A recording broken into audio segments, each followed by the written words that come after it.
And we're back. I'm sorry for the delay. I had to take a massive piss.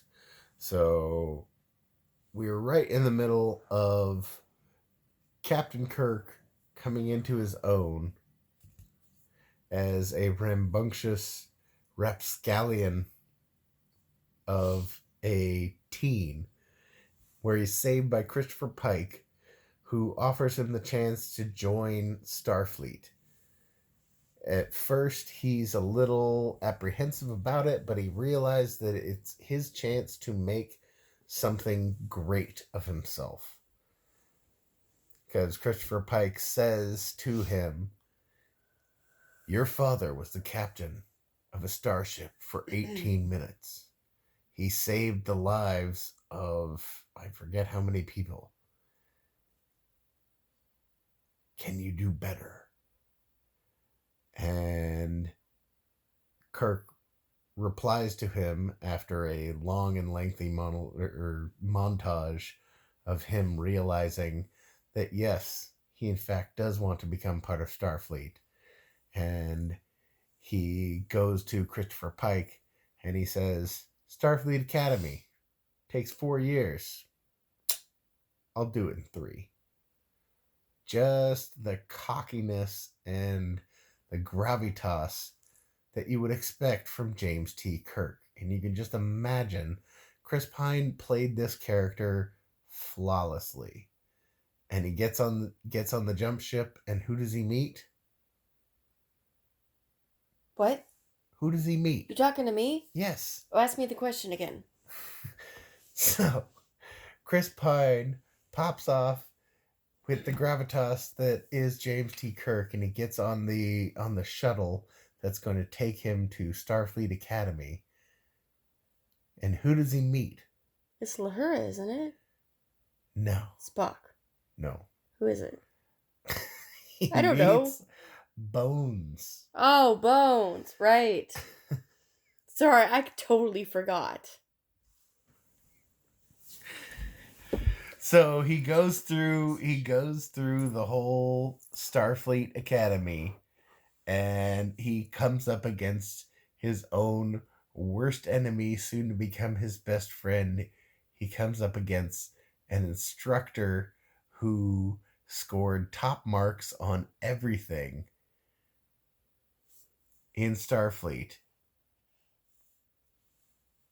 So he meets his nemesis, who will soon be turned his friend, Spock. And Spock puts him in the simulator of the Kobayashi Maru, which is basically a no win situation wherein you either have to save the crew of the Kobayashi Maru or your ship will be destroyed because there's 3 Klingon warbirds that are going to shoot you down for trying to save the Kobayashi Maru, which they've already damaged severely. Kirk thwarts the system, saves every passenger of the Kobayashi Maru, and escapes unscathed because he changed the simulation so that none of the Klingon warbirds had shields. He cheated, but got the most desirable outcome. And that's kind of what he did for the series. That's kind of what he did all through his life. Is he just cheated a little bit and fudged the numbers so that the odds were in his favor. And that was just one of those like endearing moments that was like, okay, Chris Pine, I'll take you as Kirk. You're not your cadence. The cadence of your voice is not quite so stilted as William Shatner. So sure. I don't know. What did you think of Chris Pine as Kirk? I really liked him. Yeah, and they did a really good job in this movie of fleshing out the whole crew because they had Uhura, which was Zoe Saldana, which, you know, harkens back to some of our favorite Marvel movies. Zoe Saldana was Gamora, right? Yep. And you had Zachary Quinto, who we've loved in Heroes, and he played Spock.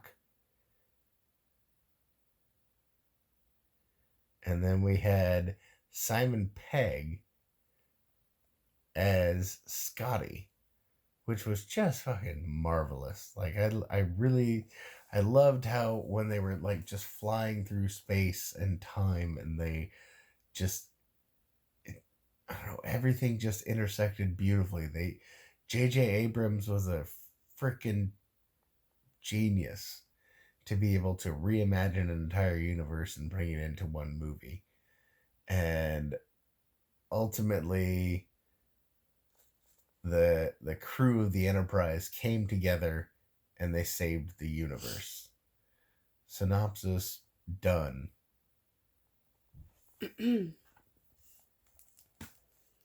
All right. This brings us to Star Trek Into the Darkness 2013. They return home. There is a mission to capture a one-man weapon of mass destruction. Just a general rehashing of the Wrath of Khan, which is a sort of another like bold step by J.J. Abrams. I wasn't a huge fan of this movie. I mean, like, part of the fact was just like, I don't know. Cumberbatch just didn't have the same gravitas as Montalban, which is just weird to say, but it's one of those things where it was kind of a reimagining gone wrong. What do you think? Yeah, I agree. Yeah. So I mean, there was a lot of neat special effects in the movie. There was a lot of like more witty banter, but it didn't have the same feeling as that first like reimagining of Star Trek.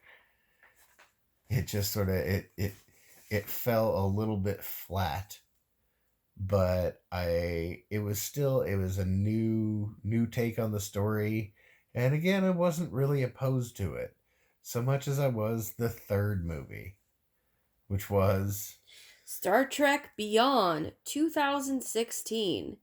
A surprise attack in outer space forces the Enterprise to crash land on a mysterious world. right. Enterprise destroyed. They end up on mysterious world, and for some reason, motorbikes in space, Yes. and something to do with slavery, and something to do with just a general sentiment of we must save these people, but we have no way to contact our home world to ask for reinforcements, so we have to do it ourselves. And then there's that Crawl, a lizard-like dictator. He like takes energy by sucking the life out of the victims. It's disgusting. Yeah, no, I honestly, this one I've seen like maybe twice, and I think I fell asleep both times. So I collectively I've probably seen the movie once. Sounds like you. Well, yeah, because I work hard for a living. Oh, boo hoo. So yeah. So again, my attention span was just I couldn't get into this movie. I mean, like, again, I like the crew of the new movies, but I this one was just it was a bridge too far. I couldn't cross it. There was a pretty like intense battle in space before they went down. It's pretty crazy. That's true, but even that, I'm just like I just didn't care. I don't, how can you draw your attention away from a movie like that? Well, you can't beat the first 18 minutes of the Star Trek movie. which when I first saw it was on my buddy had a pirated version, and it was put on a projector, and we sat down to watch it, and we realized that the pirated version was not very good because instead of Star Trek, we saw Tartree. It's about a foot on either side was missing. It's probably whatever clever pirate who pirated that video. They maybe put a cover over the camera or something so that an usher didn't see it. But we we watched Tartree and lost a foot on either side. But it was still such an amazing movie. Like that one really impacted me. The other ones, not so much. I mean, like J.J. Abrams definitely needs to be at the helm of this because he has a, a love of Star Trek that it just doesn't exist anymore. But when the third movie came out, when Star Trek Beyond, J.J. Abrams was deep in the throes of Force Awakens, and I think that's gonna have to be like one of our next deep dives. We're gonna have Oh, to, for sure, for we're sure. gonna have to do Star Wars. Absolutely. It's gonna take some research though, so that'll be like a little ways down the road. Because honestly, we're doing this ourselves, and I work a job, and I can't keep up with all the research. But Star Trek has always been near and dear to my heart and my life growing up. I was a Trekkie. You were a Trekkie. We've both Absolutely. been to Yep. multiple conventions, and honestly, like doing these episodes, I didn't quite realize like how much of a Trekkie that I was. But I even got a Star Trek cake. well, yeah. It was awesome. But My dad made it. because we died in the wool.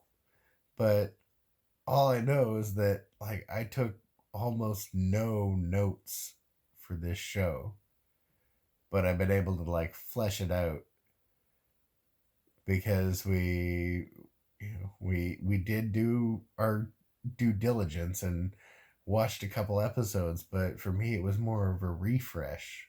And I know as it was for you, Right. but I didn't really take notes because I knew all the stuff already. And so so I didn't even need to feel the need to take notes. But we're not always going to have subjects like this. I swear to God, this has been an odyssey of an adventure. But we are just passionate about the works of Gene Roddenberry. Absolutely. And for our Patreon viewers and listeners, just if you want to hear our other Star Trek videos, please go to YouTube and search Two Nuts in the Sack, no spaces. Yeah, there's always